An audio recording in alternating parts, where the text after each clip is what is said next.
నమస్తే, welcome to Aparna educational channel. నా పేరు Aparna. 19th May 2020 the Hindu editorial explanation in తెలుగుకి స్వాగతం. సో ఇవాళ వచ్చిన ఎడిటోరియల్స్లో important editorials, a matter of relief, అంటే రిలీఫ్కి సంబంధించి డిమాండ్ సైడ్ నుంచి అయితే మీరు రిలీఫ్ ఇవ్వలేకపోయారు, సప్లై సైడ్ నుంచి రిలీఫ్ ఇచ్చారు ఈ 20 lakh crore ప్యాకేజ్ ద్వారా అంటూ దానికి సంబంధించిన ఇన్ఫర్మేషన్ ఇచ్చారు ఎడిటోరియల్లో. నెక్స్ట్ ఇంపార్టెంట్ ఎడిటోరియల్ ఇవాళ వచ్చిన దాంట్లో jolt to national energy security. National energy సెక్యూరిటీకి సంబంధించి ఒక షాక్ లాగా అయింది. ఎందుకంటే ఈ అమెండ్మెంట్స్ ఏవైతే ఉన్నాయో ఎలక్ట్రిసిటీ బిల్కి చేసిన అమెండ్మెంట్స్, అలాగే ఎలక్ట్రిసిటీ బిల్ 2020లో ప్రపోజ్డ్ అమెండ్మెంట్స్ అనేవి కూడా ఉన్నాయి కొన్ని, ఇంకా అంటే ప్రపోజల్ ఉంది అనమాట, అది పాస్ చేసే ప్రపోజల్. ఈ రెండు అమెండ్మెంట్స్ కలిపి ఈ స్టేట్స్కి ఎక్కువ బర్డెన్ తెచ్చేలా ఉన్నాయి. To and erode the concurrent status to given to electricity. Concurrent status ఏదైతే ఉందో, అంటే ఎలక్ట్రిసిటీ అనేది కంకరెంట్ లిస్ట్లో ఉంది షెడ్యూల్ 7లో. స్టేట్స్ సెంటర్ రెండు చూసుకోవాలి, కానీ ఇక్కడ ఓన్లీ స్టేట్స్కి ఉన్న పవర్ తీసేసి సెంట్రల్ గవర్నమెంటే కంప్లీట్గా దాని మీద అధికారం ఉంచేలాగా చేస్తుంది. ఎస్పెషల్లీ ప్రైవేట్ పార్ట్నర్షిప్ అనేది బాగా పెంచుతుంది అని ఎడిటోరియల్లో చెప్తున్నారు. నెక్స్ట్ ఫేకింగ్ డేంజర్, అంటే చూడండి, ఫేక్ న్యూస్ ఉన్న డేంజర్, ఫేక్ న్యూస్ని పోగొట్టాలన్న డేంజర్ ఏదైతే ఉందో అది గవర్నమెంట్ దానికి కన్వీనియంట్గా లేని రిపోర్ట్స్ని కూడా ఫేక్ న్యూస్ కిందనే చేసేసి సెడిషన్ లా కిందకి తీసుకెళ్ళిపోతుంది. సెడిషన్ లా అంటే ఏంటి? దేశద్రోహంగా మాట్లాడడం కదా. ఈ ఏదైనా మనము ఫేక్ న్యూస్ని, ఎస్పెషల్లీ COVID-19 లాంటి పాండమిక్కి సంబంధించి ఏవైతే ఎక్కువ ప్రభావం చూపిస్తాయో అలాంటి వాటికి సంబంధించి ఏదైనా ఫేక్ న్యూస్ పెట్టినా, లేదా మన డెమోక్రటిక్ ఐడియాలజీస్ ఏవైతే ఉన్నాయో, సెక్యులరిజము, ఫెడరలిజం, ఇలాంటి వాటికి సంబంధించినవి ఏవైనా ఉన్నా, అలాంటివి ఏవి పెట్టినా వాటిని ఫేక్ న్యూస్ కింద సెడిషన్ లా కింద గవర్నమెంట్ బుక్ చేస్తుంది. అయితే గవర్నమెంట్ కొన్ని ఇన్కన్వీనియంట్ రిపోర్ట్స్ని కూడా సెడిషన్ లా కిందకి తీసుకెళ్తుంది. ఇది తప్పు కదా. సో దానివల్ల ఎడిటర్స్ చాలా మందిని అరెస్ట్ చేయడం జరిగింది అంటూ కొన్ని ఎగ్జాంపుల్స్ అనేవి ఇందులో చెప్తున్నారు. నెక్స్ట్ ఇంపార్టెంట్ ఎడిటోరియల్ ఇక్కడ వచ్చింది చూడండి, ప్రిపేరింగ్ ఫర్ ఎ సిండమిక్. ఇది చాలా చాలా ఇంపార్టెంట్ ఎడిటోరియల్. సిండమిక్కి అంటే సిండమిక్ అంటే ఈ పాండమిక్ ఏదైతే ఉందో అది సిండమిక్ కూడా అయ్యే అవకాశం ఉంది. అంటే అసలు సిండమిక్ అంటే ఏంటి, దానికి సంబంధించి ఇన్నోవేషన్స్ అనేవి జరుగుతున్నాయి, అవి COVID-19 ఎదుర్కోవడానికి ఎలా ఉపయోగపడతాయి అని ఎడిటోరియల్లో చెప్తున్నారు. Okay, so will start with this. ఈ ఎడిటోరియల్తో మనం స్టార్ట్ చేద్దాము. Preparing for a syndemic. ఈ సిండమిక్కి మనం గట్టిగా ప్రిపేర్ అయి ఉండాలి. Innovations in population health surveillance are important. ఈ హెల్త్ సర్వేలెన్స్ అంటే మనం చెప్పుకున్నాం కదా, కంటిన్యూస్గా సర్వేలెన్స్, దాని మీద పర్యవేక్షణ ఉండాలి, టెస్ట్లు కంటిన్యూస్గా జరుపుతూ ఉండాలి. ఈ సర్వేలెన్స్ ఏదైతే ఉంటుందో పాపులేషన్ హెల్త్ మీద, దాంట్లో ఇన్నోవేషన్స్ అనేవి తీసుకురావాలి. అవి చాలా ఇంపార్టెంట్ COVID-19ని పారద్రోలడానికి. ఎందుకంటే COVID-19 అనేది ఒక సిండమిక్ అని చెప్తూ, ఏంటి ఇన్నోవేషన్స్ అని చెప్తూ కిన్సా థెర్మోమీటరు, అలానే monitor oxygen levels, oxygen level monitor చేయడానికి పల్స్ ఆక్సిమీటర్, ఈ కిన్సా థర్మోమీటర్, పల్స్ ఆక్సిమీటర్, ఇవి రెండు అనేవి ఇక్కడ వీళ్ళు చెప్తున్న ఇన్నోవేషన్స్ అనమాట. అసలు ఈ సిండమిక్ అంటే ఏంటో చూద్దాం. Syndemic, what is a syndemic? A syndemic is a situation, అదొక situation when 2 or more epidemics. Epidemic అంటే ఏంటి? అంటువ్యాధి, కరెక్ట్. అంటే ఒకటి లేదా రెండు లేదా అంతకన్నా ఎక్కువ అంటువ్యాధులు ఇంటరాక్ట్ సినర్జిటికలీ, అంటే ఒకదాంతో ఒకటి ఇంటరాక్ట్ అవుతాయి. అంటే ఒక బాడీలోనే ఈ రెండు వైరస్లు ఉంటాయన్నమాట. To produce and increase burden of disease burden ఇంకా ఎక్కువైపోతుంది. సపోజ్ ఆల్రెడీ COVID-19తోనే బాధపడుతున్న పేషెంట్కి మలేరియా అటాక్ అయితే ఎలా ఉంటుంది అంటే డబుల్ అయిపోతుంది, బర్డెన్ ఎక్కువైపోతుంది, disease burden. In a population situation, in a పాపులేషన్లో అలా బర్డెన్ ఆఫ్ డిసీజ్ అనేది ఎక్కువైతే because of 2 or more epidemics, దాన్ని సిండమిక్ అంటాము.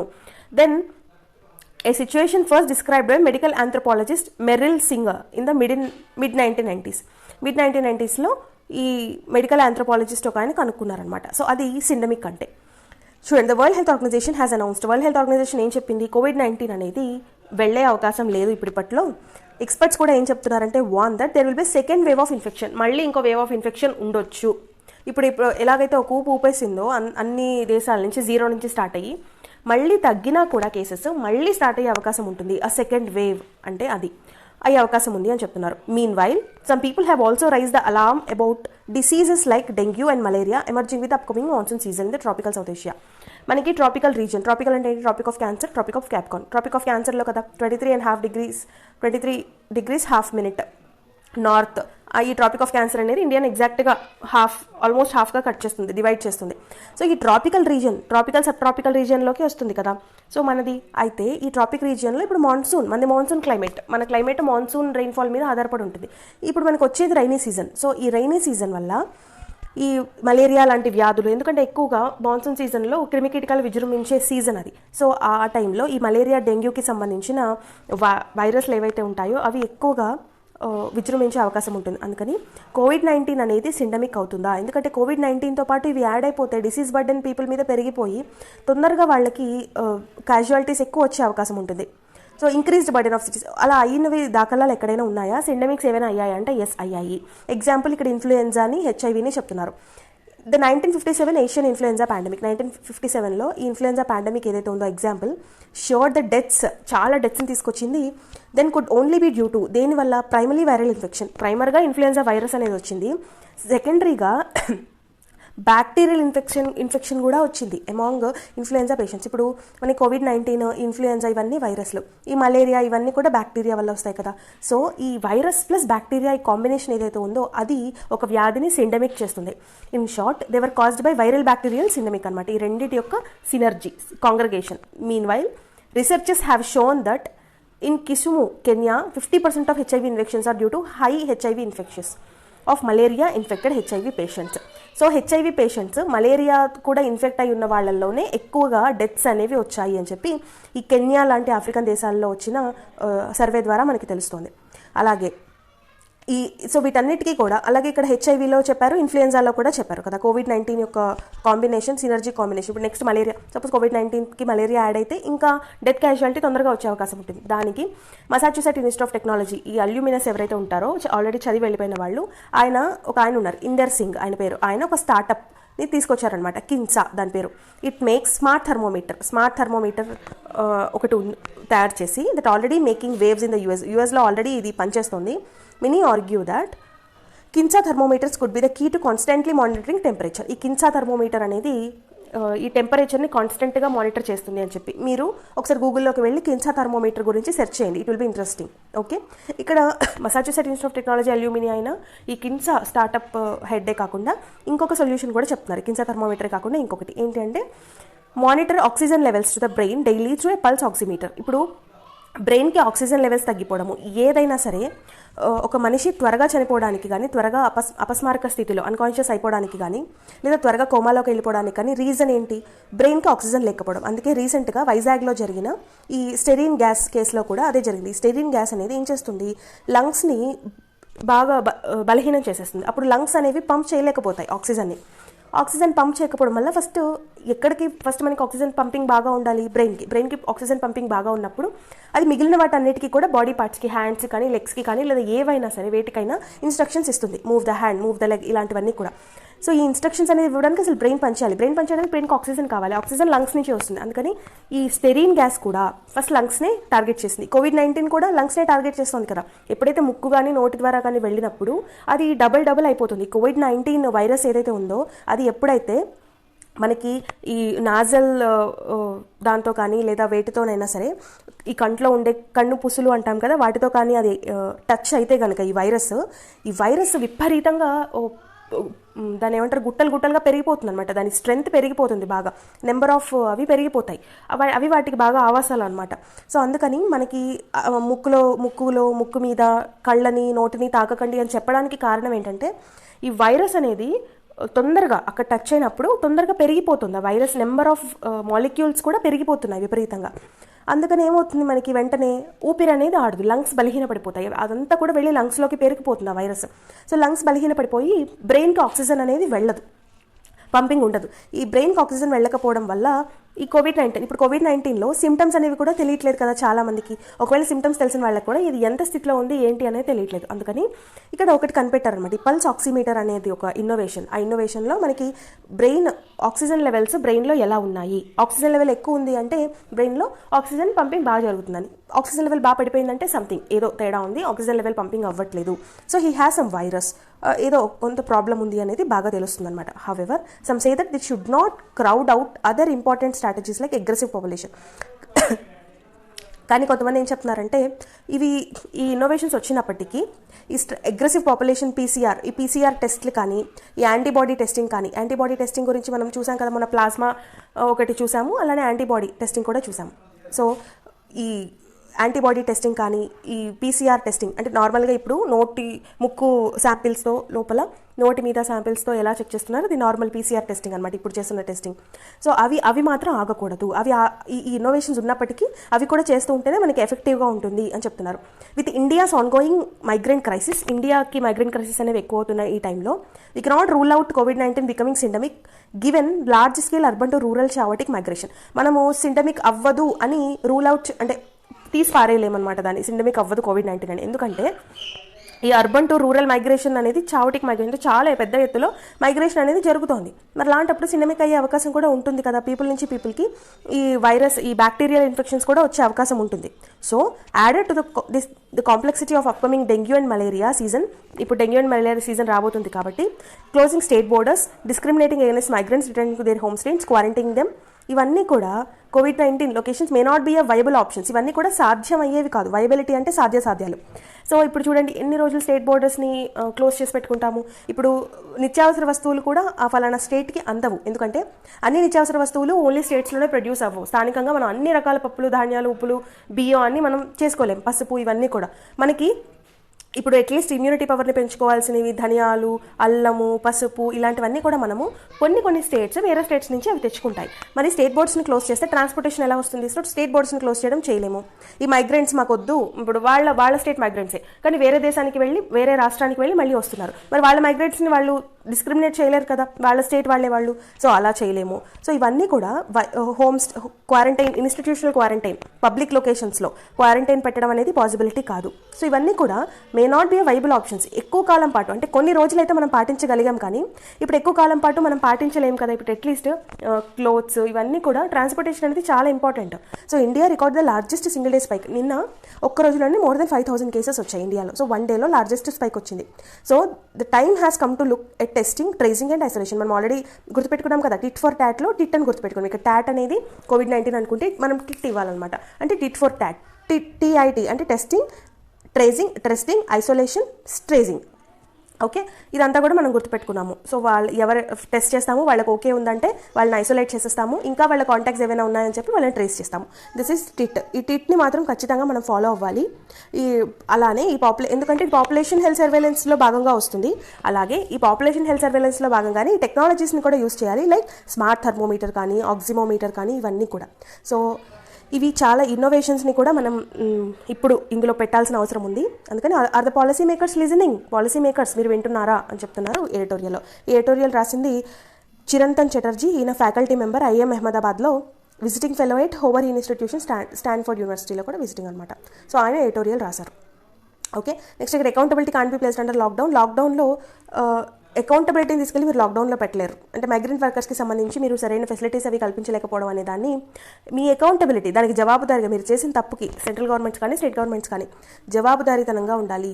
పీపుల్ లాక్డౌన్లో ఉంది, మీ జవాబుదారీతనం కాదు. సో అకౌంటబిలిటీ అనేది మీరు లాక్డౌన్లో పెట్టకండి, నోరు తెరిచి మాట్లాడండి, తప్పుని సరి చేసుకోండి అని చెప్తున్నారు ఎడిటోరియల్లో. నెక్స్ట్ ఇక్కడ చూడండి, ఏ మ్యాటర్ ఆఫ్ రిలీఫ్. సరే, రిలీఫ్ ప్యాకేజ్ అనేది తీసుకొచ్చారు కదా, ఇప్పుడు ఆ మ్యాటర్ ఆఫ్ రిలీఫ్ గురించే మాట్లాడుకుందాము. మనకి ఆత్మనిర్భర్ అభియాన్ కింద COVID-19 relief package. Okay, strategy of promoting supply without helping boost demand may force a relook later. Strategy ఏదైతే ఉందో ఇప్పుడు గవర్నమెంట్ పెట్టిన 20 లక్షల కోట్లకి సంబంధించి 5 భాగాలుగా విడదీసింది 4 రోజులు ప్రెస్ మీటింగ్స్ ద్వారా. సో ఈ 5 భాగాలుగా ఏదైతే డివైడ్ చేసిందో ఈ స్ట్రాటజీ ఏంటి మెయిన్ దీని ఎజెండా? సప్లైని పెంచింది, promoting supply without helping boost demand. కానీ మీరు సప్లైని పెంచి డిమాండ్ని కనుక పెంచకపోతే, without Boost demand may force a relook later, మీరు మళ్ళీ దాన్ని వెనక్కి తిప్పి చూసుకోవాల్సి ఉంటుంది, మళ్ళీ దాన్ని ఒకసారి చెక్ చేసుకోవాల్సి ఉంటుంది. మీరు డిమాండ్కి ఎంతైతే సపోర్ట్ ఇచ్చారో, అలాగే మీరు సప్లైకి ఎంతైతే సపోర్ట్ ఇచ్చారో, లైక్ MSMEs ఇవన్నీ ఉన్నాయి కదా, వాటికి మీరు అండగా నిలిచారు, MSMEs మీద ఎక్కువ కాన్సన్ట్రేట్ చేశారు. అలానే మీరు కంపెనీస్కి 1 ఇయర్ పాటు మీరు అప్పు తీసుకున్నా కూడా ఇప్పుడే వెంటనే లోన్స్ రీపే చేయాల్సిన పని లేదు, 1 ఇయర్ తర్వాత నుంచి మీ EMI అనేది స్టార్ట్ అవుతుంది అని, ఇలాంటివి చాలా వరకు మీరు సప్లైని పెంచడం కోసం, ఫ్యాక్టరీస్ రన్ అవ్వడం కోసం పెంచారు. బట్ సప్లై చేసి ఆ గూడ్స్ అనేవి బయటకు వచ్చిన తర్వాత వాటిని కొనేవాళ్ళు ఉండాలి కదా, అంటే డిమాండ్ ఉండాలి. డిమాండ్ ఉండాలంటే పీపుల్ చేతిలో మనీ ఉండాలి.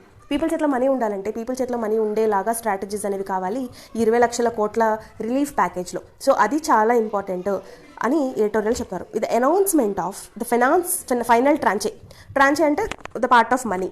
So last part of money చెప్పేశారు ఆత్మనిర్భర్ అభియాన్ కింద కోవిడ్-19 రిలీఫ్ ప్యాకేజ్లో. ఆ pattern of government's approach is visible. Government approach pattern ఏదైతే ఉందో అది మనకి విజిబుల్ కనిపిస్తూనే ఉంది. ఏంటది? That is to give a strong supply side push. సప్లై సైడ్లో స్ట్రాంగ్ పుష్ ఇచ్చిందనమాట by boosting availability of capital on easy terms. Capital అంటే చెప్పాం కదా ఇందాక, మీరు తొందరగా లోన్ తీసుకుంటే, ఇప్పుడు ఇక్కడ లోన్ తీసుకునేదేమో ఎంఎస్ఎంఈ, లోన్ ఇచ్చేది ఎవరు? బ్యాంక్స్ కానీ నాన్ బ్యాంకింగ్ ఫైనాన్షియల్ ఇన్స్టిట్యూషన్స్ కానీ ఇస్తాయి.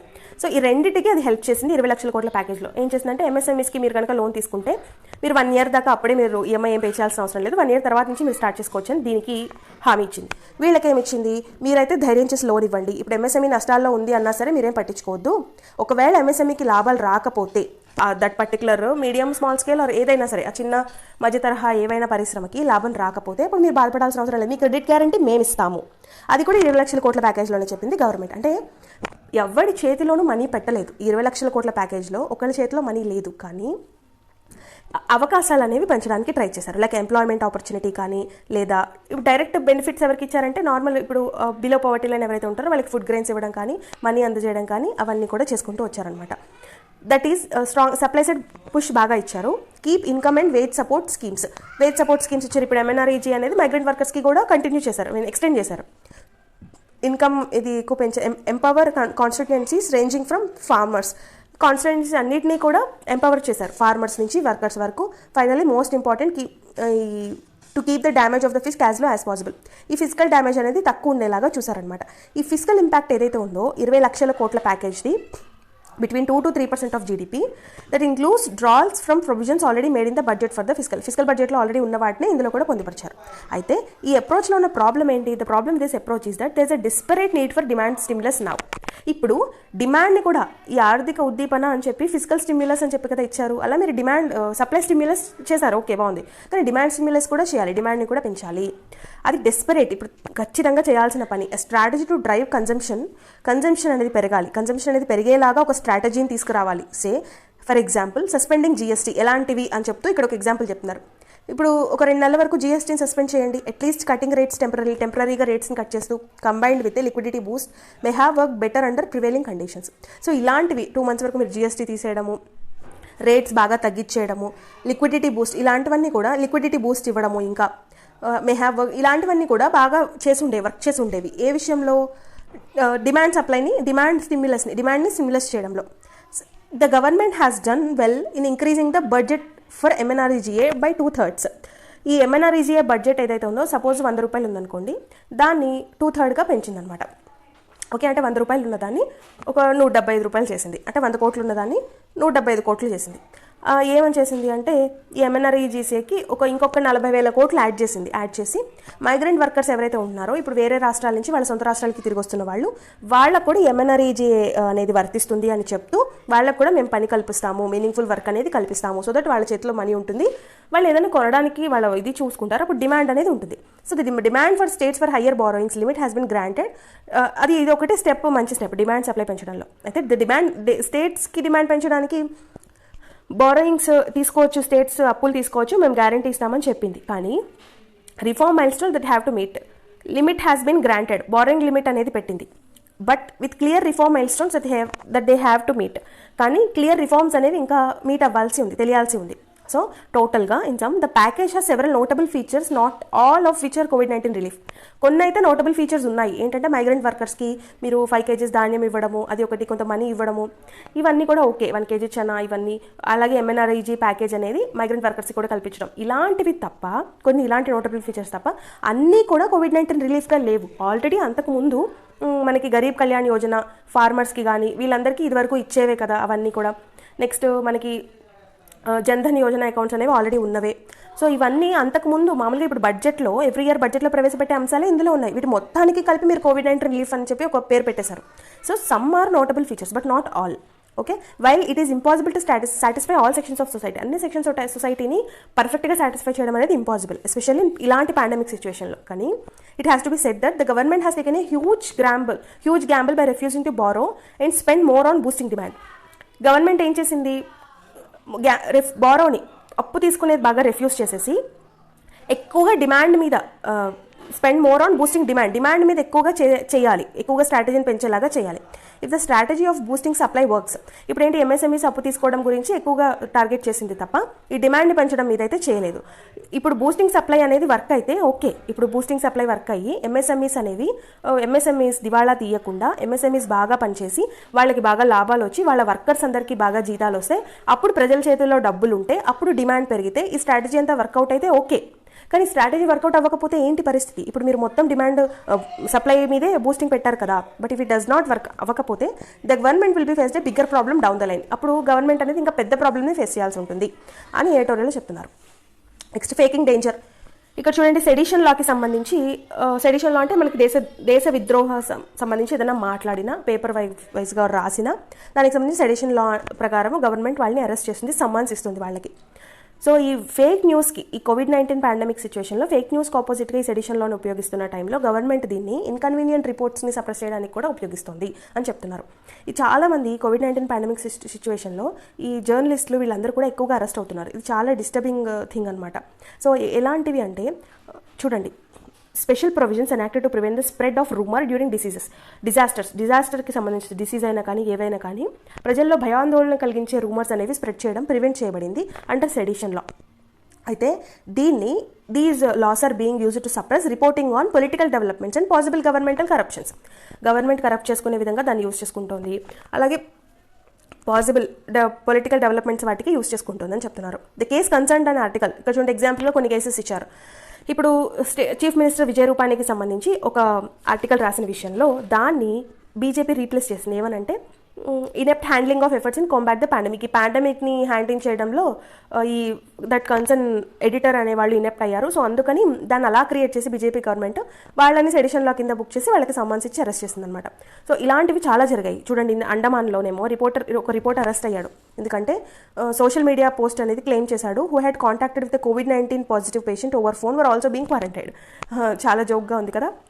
COVID-19లో అటాక్ అయిన ఒక పర్సన్తో ఫోన్ మాట్లాడినందుకు కూడా వీళ్ళని తీసుకెళ్లి క్వారంటైన్లో పెడుతున్నారు అనే నిజాన్ని బయటకు తీసుకొచ్చిన ఒక అండమాన్స్కి సంబంధించిన రిపోర్టర్ని కూడా అరెస్ట్ చేయడం జరిగిందనమాట. అలానే చూడండి, ఫుడ్ డిస్ట్రిబ్యూషన్కి సంబంధించిన ఇలీగల్ యాక్టివిటీస్ని బయటకు తీసుకొస్తున్న అప్పుడు కూడా దాన్ని కూడా ఈ పాండమిక్కి రిలేట్ చేసి సెడిషన్ లా కింద తీసుకెళ్ళడం జరిగింది. సో అదే చెప్తున్నారు, police should not use the power of summons to intimidate the reports or exact details of the source. మీరు దానికోసం దీన్ని యూజ్ చేయకూడదు అనమాట. సెక్షన్ 54 ఏదైతే ఉందో only penalize the spreading of pandemic related to the severity or magnitude of a disaster. ఆ డిజాస్టర్కి కానీ ఇప్పుడు COVID-19 అనేది వెరీ సివియర్ డిజాస్టర్. సో అలాంటి వాటికి సంబంధించిన వాటికి మాత్రమే మీరు సెడిషన్ లాని యూజ్ చేయాలి సెక్షన్ 54 ప్రకారం. కానీ for instance the dam had breached and does not extend to mere incorrect reporting. అంతేకాని మీకు కన్వీనియంట్గా లేదని వీళ్ళు ఇచ్చిన రిపోర్ట్స్ లేదా పేపర్ రిపోర్ట్స్ ఆర్టికల్స్ వాటి గురించి మాత్రం అలా చేయకూడదు. So the authorities ought to be connected with getting their version or response to be carried by the news outlets concerned. So ఈ అథారిటీ ఏం చేయాలి, ఓకే వాళ్ళ కన్సర్న్ ఎలా ఉంటే అదే న్యూస్ పేపర్స్కి న్యూస్ అవుట్లెట్స్కి వాటికి చేరవేసేలాగా చేయాలి తప్ప not to seek the use of pandemic as an excuse to curb inconvenient reporting. Inconvenient రిపోర్ట్ని ఈ పాండమిక్ని అడ్డు పెట్టుకుని ఈ సెడిషన్ లా పేరుతో ఈ ఇన్కన్వీనియంట్ రిపోర్ట్ని కర్బ్ చేయాలని చూడకూడదు, ఆక్యుపై చేయాలని చూడకూడదు. అది ఈ ఎడిటోరియల్లో చెప్తుంది. ఇక్కడ చూడండి, ఇక్కడ జోల్ట్ టు నేషనల్ ఎనర్జీ సెక్యూరిటీకి ఒక పెద్ద దెబ్బ అంటున్నారు. ఏంటది? ఎలక్ట్రిసిటీ బిల్ 2020కి సంబంధించిన కొన్ని అమెండ్మెంట్స్ అనేవి తీసుకొచ్చారు. సో అవి అనేవి చాలా విపరీత పరిణామాలు తీసుకొచ్చేలా ఉన్నాయి. దట్టు స్టేట్స్ యొక్క పవర్ని పూర్తిగా పోయేలాగా ఓన్లీ సెంట్రల్ గవర్నమెంట్కి ఈ నేషనల్ ఎనర్జీ సెక్యూరిటీ మీద పవర్స్ వచ్చేలాగా చేస్తున్నాయి. ఏంటిది? కంకరెంట్ లిస్ట్లో ఉంది కదా, energy security or electricity or power supply ఇవన్నీ కూడా కంకరెంట్ లిస్ట్లో ఉన్నాయి. కంకరెంట్ లిస్ట్ మనం చెప్పుకున్నాం కదా, Schedule 7లో state list, central list, concurrent list అని. సో ఇవన్నీ కూడా స్టేట్ గవర్నమెంట్స్ మీద ఎక్కువ బర్డెన్ పెంచేలా ఉన్నాయి. Finance minister Nirmala Sitharaman proposal to reform the power tariff పాలసీని రిఫార్మ్ చేయాలి అనే నిర్ణయం ఏదైతే ఉందో, స్టిమ్యులస్ ప్యాకేజ్, ఎకనామిక్ స్టిమ్యులస్ ప్యాకేజ్లో భాగంగా, ఆర్థిక ఉద్దీపన ప్యాకేజ్లో భాగంగా సో ఈ రీసెంట్ కాంప్రహెన్సివ్ ప్రపోజల్స్ ఏవైతే ఉన్నాయో ఎలక్ట్రిసిటీ యాక్ట్ 2003కి అమెండ్మెంట్స్ చేస్తూ ఎలక్ట్రిసిటీ బిల్ 2020 అనేది ఒక దాన్ని తీసుకొచ్చారు. అంటే ఇప్పుడు ఏదైనా ఒక యాక్ట్ని అమెండ్మెంట్ చేయడానికి బిల్ని తీసుకురావాలి.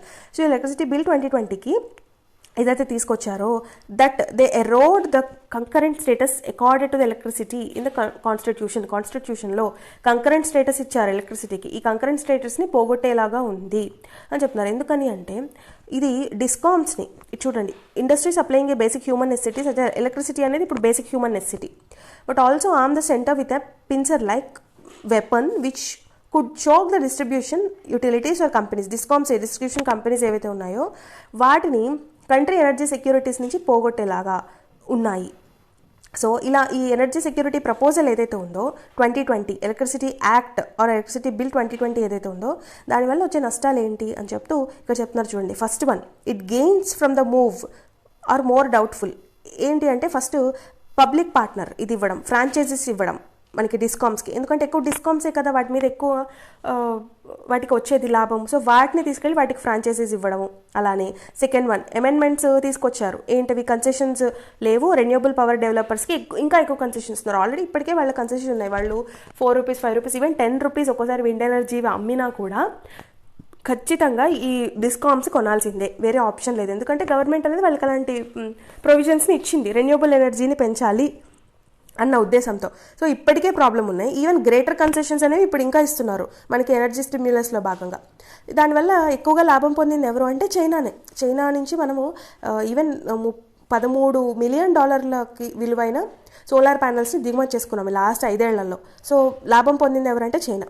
So third one, the most controversial amendment అనమాట. ఇదేంటంటే సబ్సిడీస్ అనేవి క్రాస్ సబ్సిడీస్ ఏవైతే ఉంటాయో రిటైల్ పవర్ టారిఫ్లో వాటిని మేము ఎత్తేస్తున్నాము సో దట్ ఎక్కువ ఇన్కమ్ రావాలి అనే ఉద్దేశంతో. కానీ ఎత్తేసినప్పుడు ఎవరికి ప్రాబ్లం అవుతుంది, ఎక్కువగా రూరల్ కన్జ్యూమర్స్కి ప్రాబ్లం అవుతుంది. ఈ numerous step down transformers, step up transformers, step down transformers అని ఉంటాయి కదా, ఈ స్టెప్ డౌన్ ట్రాన్స్ఫార్మర్సే ఎక్కువగా వీటికి ఎఫెక్ట్ అవుతాయి అనమాట. దానివల్ల రూరల్ పీపుల్ ఇవన్నీ కూడా చాలామంది ఎఫెక్ట్ అవుతారు. ఈ 3 అనేవి చాలా ఎక్కువ ఇంపాక్ట్ని కలగజేస్తాయి. So when the country is reeling under the economic impact, country అనేది ఇప్పటికే COVID-19 క్రైసిస్లో ఎకనామిక్గా బాగా పడిపోయింది. ఇలాంటి టైంలో ఎలక్ట్రిసిటీ బిల్ 2020 అనేది ఇంకా బర్డెన్ పెంచుతుంది అనమాట స్టేట్స్ మీద తట్టు సెంటర్ మీద కూడా. సో అలాంటప్పుడు సీరియస్ కాన్సిక్వెన్సెస్ అనేవి వస్తాయి నేషనల్ ఎనర్జీ సెక్యూరిటీ విషయంలో అనేది ఎడిటోరియల్లో చెప్తున్నారు. Okay, I hope you understand. అలానే మీకు హిందూ పేపర్ డైలీ కావాలంటే మార్నింగ్ 6 o'clock లోపే అపర్ణ ఎడ్యుకేషనల్ ఛానల్ టెలిగ్రామ్ ఛానల్లో మీకు హిందూ పేపర్ దొరుకుతుంది PDF. ఎవరికైనా కావాలంటే మీరు అందులో చూసుకోవచ్చు. ఓకేనా, thank you so much for watching. Don't waste your time, be productive, have a nice day.